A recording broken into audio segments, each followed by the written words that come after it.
Welcome everyone into this mini series of Serqet Leather School. We're going to have a special playlist where we're going to learn about the Leathercraft itself. As my custom things come and go and as we work on them, there will be a tons of different tiny little details that I'm going to show you that can, well, if not teach you, then help you. If you're already a creator, if you're already a leather worker, these are several things that basically help me when I'm creating some custom projects, etc. So basically in this Serqet Leather School today, let's say in the class number 1, I want to show you how do I create the templates, how do we create actually. We've arranged with the client, we agreed with the client on the template that they want to use, but we have like A4 printer, as many of you do. We do not have A1, etc. And there is one more thing that I would like to fix for the future. If we ever want to make this one again, I want to have those patterns already available so I don't have to print them again and do all of this manual labor later on. This bag is around 13,000 euros. It will be made full of shell cordovan, and it's the first bag in the world that is actually made completely out of shell and in a handmade saddle stitch, etc. So today, and I would like to have this pattern for the future reference. Basically, what we're going to do, we're going to get something like this, and I marked each one of these so I know which part is which we will transfer later on onto the leather. But for today, I want to show you how can we get from the template itself, that is from the paper, from the 2 A4 papers, into the template like this one, so we can store it for the future reference, and the easiest way to do it. Let's give it a go. Let's start slowly. Basically, first of all, you need like, this is a plastic that people use in agriculture. They use it to cover the plants, etc. And as you can see, it's not too thick, but it's not too stiff. Basically, you can go and try to find this plastic sheet. Don't try to be too thick. 1.2 millimeters is just enough for the job, and it will be like your future pattern. Once you transfer the template into this one, you can use it over and over and over again. Now, what is important here? Since we're working, for example, this one is for the shell cordovan bag, but also it will be useful for any other leathers. It's very important that these tiny little wrinkles that you have over here, that you try to find the perfect spot of this plastic sheet. Why? The more wrinkles you have, the more difficult will be for you to get the exact pattern. So, for example, this was the end of this plastic sheet, and I don't know if you can see it on the camera since it's transparent, but it has those terrible wrinkles that I cannot straight forward. So I'm gonna cut that part. So my template that we are creating is going to be as straight as possible. Why is that important? Because if we want to get exact pattern, then we need the flat surface. So basically, I'm gonna put this one over here. I like this area, and now we're gonna see if it fits. As you can see, we are missing the part here. Let me show you on the camera. So it's not good. Then we're gonna twist and turn and flip and so on and find the spot where we can do it. This one over here would be perfect for us because it's straight, because it can cover the whole part. Now, usually what people do is when they have like A4 like this, they're gonna cut these lines and then they're going to overlap. Now what we are going to do here, we are basically going to cut just one of these lines, and I'm gonna show you how. So put it like this, grab a ruler, make sure that you always have the sharp blade. These are disposable blades. This is Alpha Suck -1, the one that I find the best to use because it has a perfect angle basically. And what we are going to do, we're going to cut this line over here. Let me show you on the video. So we have this line that we're going to cut. Basically, we need to take care of this axis. You will see why. It's a simply straightforward pattern cutting. Here we go. when you're holding a ruler, also another interesting thing, always try to have 3 fingers on the ruler so it doesn't flip on the side. So basically you go 1, 2, 3, then you can cut if needed, you can remove, go again 1, 2, 3, and you can cut. So you can get the clean straight cuts every time. And that is everything we're going to do with this part over here. Now, the second part that we need over here is, let me show you. There we go. The plastic sheet. We're going to put the first part, and as you can notice, we have the excess here that we are not going to trim because we're going to go over it. So basically we go number 1 over here. Position it well, make sure everything is in place. And now the second part, we're going to try to see where it needs to overlap. It needs to go over here. This would be perfect, but here comes the first problem. If we put it like this, without the tape or anything, they're going to mingle, they're going to move around, and we're going to have a couple of issues, of course, when we get to the end product. So what we are going to do here, basically, we're going to position the first part like this. And this is basically the time-consuming process that we want to cut out. You do it once and you never do it again. So we put the first one and we say, okay, this is good. We have enough space. Everything is perfect. Then we're going to put, I'm not sure how you call this, but it's a weight. So you put the weight on it so it doesn't move. It doesn't collapse or wrinkle, etc. Now the second part is kind of the same. We're just going to match every line, every stitch hole, etc.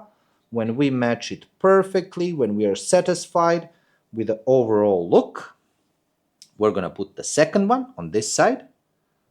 There we go. And basically we don't need to tape this middle part. So now we can work around it. As you can see, we have a couple of curves here and here. And this one over here is not even printed until the end. Why? Because my printer didn't allow it. So let me show you that once again. When we have all of this, here we go.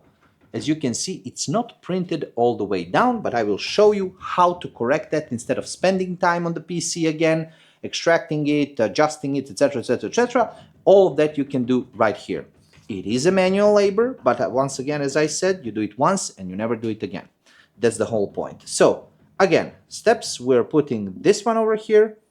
We try to align everything together as we need it.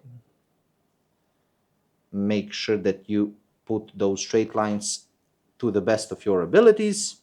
There we go. And now the area that we are working on is the outer area. So make sure that the weights are inside.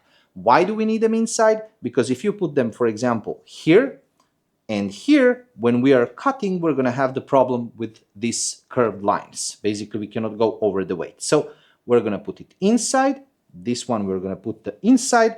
And all of this is our excess. We don't need these over here. So we're going to cut around it. But as I told you earlier, we have a problem down here. So how can we solve that problem? Now, we have the middle line already, because when we matched 2 pieces of paper, the middle line gave us where is the middle of our pattern, which is very important for us. So we're going to mark that one. Let me just grab a black colored pen. So I've got a black marker just so you can see it better. So this one over here is now our middle of our whole template. And that is very important. Why? If we draw this one over here, like this, basically you just make the line on the middle template. Now we're going to grab a ruler and we're going to drop it down to check out where those two will collide. Again, the middle is very important for us. There we go. And I'm going to try to draw the middle line, the cross section, like this. When you remove it, you've got your middle part. Now, if we put this one over here, like this, and this one over here, like this, you've got the whole pattern. Now, What I'm going to do, I'm going to allow some more trim allowance. So I'm going to put like 1 more centimeter down, just another one, the extra one, if you would like. Let's put the line, make sure it's flat, it's parallel with the upper line. And now we can check out if that will work better, like this and like this. Now, this would be our pattern making. Now we're going to go back to the cutting. As I told you, we've put it two things together, and now we're going to grab again a scalpel and we're going to cut around this black line. All of these are axes. You can go the straight line first if it's easier for you. So what you can do is you can grab a ruler, and then, for example, the upper part is going to be straight at a certain point. Let me show you. There we go. So basically what you're going to do, you're going to cut the straight point first. You can make multiple passes because you have two different materials. You have plastic, you have paper, so everything can mingle around. So that doesn't happen. You go multiple light passes and it's going to be straight perfect. Now, this area over here that we're going to cut, the next one, is basically just requires some patience and everything is going to be perfect. So follow the line, make sure you have completely sharp edge. So grab a new slice if you need. The new blade, make sure to replace them all the time. I always like to say the dull blade is more dangerous than the sharp blade itself, because with the dull blade, if you are making your move like I am now, the dull blade can get stuck and it can move at certain point, and then you can cut your fingers, etc. Take your time, no need to go fast, because the whole point of this is to cut it as precise as possible. Of course, the leather is going to work a little bit here and there, and of course you're going to need to adjust as the time goes on. Depends on, for example, on the thickness of the leather, depends on the stiffness of the leather, the firmness, depends on, is it a full grain, a chrome tan, a vegetable tan, etc. You're going to have to adjust a little bit, but this will be your basic marker, let's say that way. Also, when you are cutting like I am now, as you may have noticed, after every, let's say, 3 or 4 centimeters, I raise my scalpel up and then I go again, and my finger is following my blade, as you can see here. The reason for that, why do I raise the scalpel every couple of centimeters? Because you have the build-up material and it starts to wrinkle the pattern. Once again, we didn't applied any kind of glue, so this is just the paper sitting on a plastic sheet. So after every couple of centimeters, you can raise the scalpel, your fingers are following the scalpel as well, and you will get perfectly cut template. There we go. Now I'm gonna go on the lower one here. If needed, I will adjust it later on.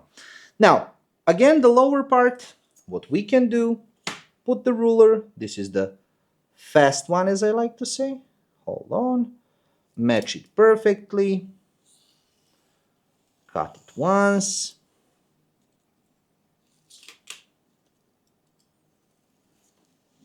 and there we go. Now we're gonna do the exact same thing on the other side. You can trim the excess so it's easier for you to cut.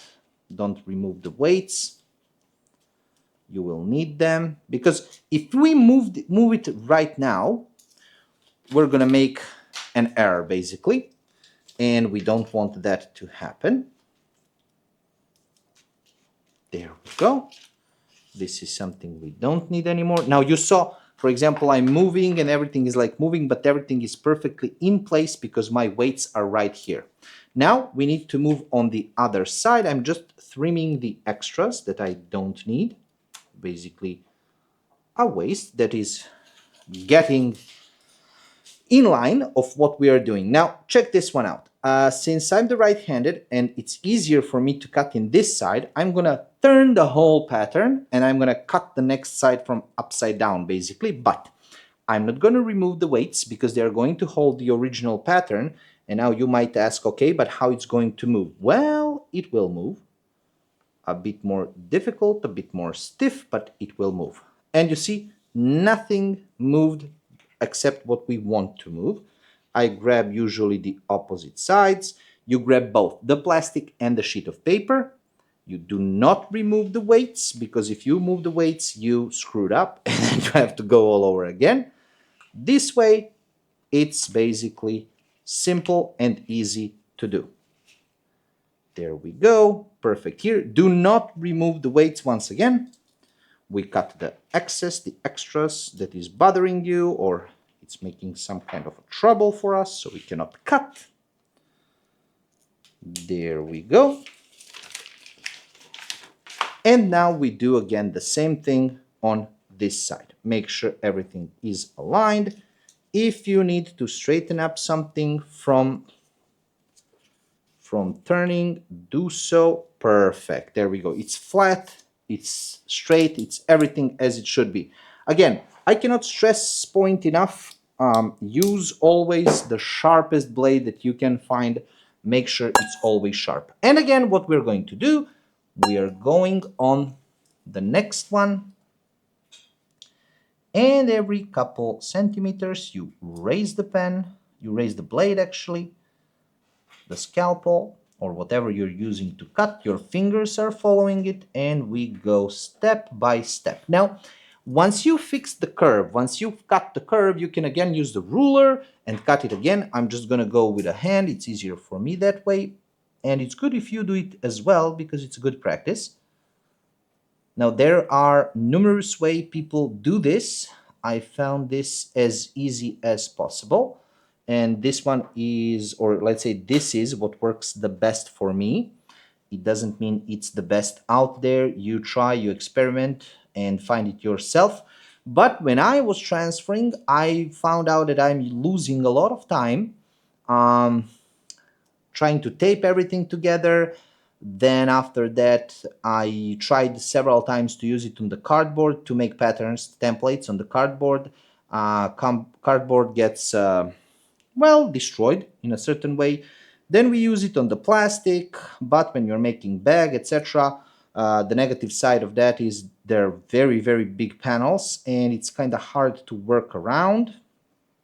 And sometimes, well, not sometimes, couple of times it happened to damage my leather because we mostly work with shell cordovan, which does not like sharp objects. And then we found something like this, these plastic sheets, that works just perfectly for pattern making, for template making, that we can reuse over and over and over again. So here we go. We've got our pattern, let's put it that way. And now, as you can see here, two pieces, when I remove them, we've got a perfect template, but it's not finished. Why and how? How am I going to know which part of the bag this is? I mean, I know this is a side panel of the bag, and that's okay, but when you have like 10, 20, 50, hundreds of these, it kind of gets pretty difficult. So you're going to use any colored tape that you can find, cut the piece of paper, glue it in the middle or wherever you want. Simply, there is no rule.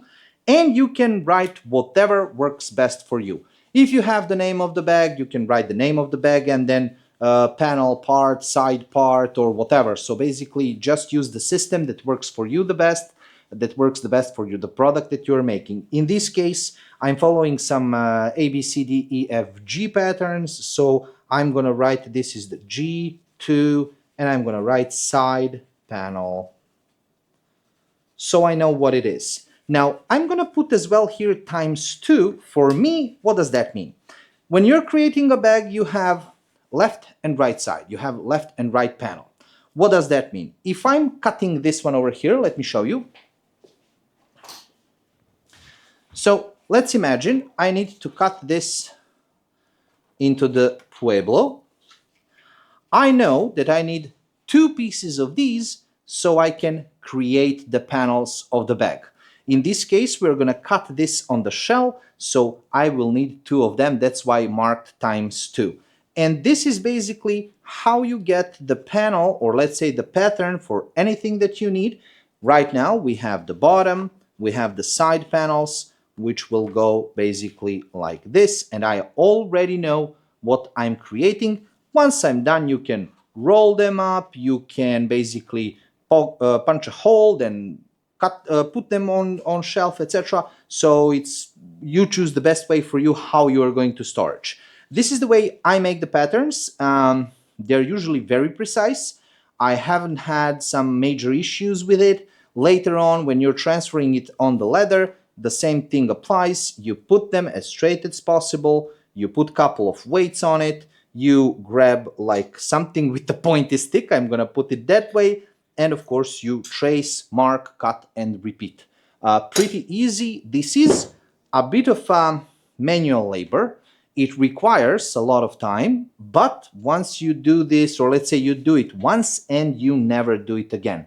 Over the time, I have patterns that are long like 10 or 12 years so far, and they're still in a great shape, in great use. We still use them. They do turn yellowish a bit over time, but I mean, the color is irrelevant. Also, what is good about this, it's transparent, so even if you don't notice any kind of marks on the leather or anything that you want to cut out, once you put the pattern above, you can check out every single imperfection that if you want to avoid, you can with this kind of templates.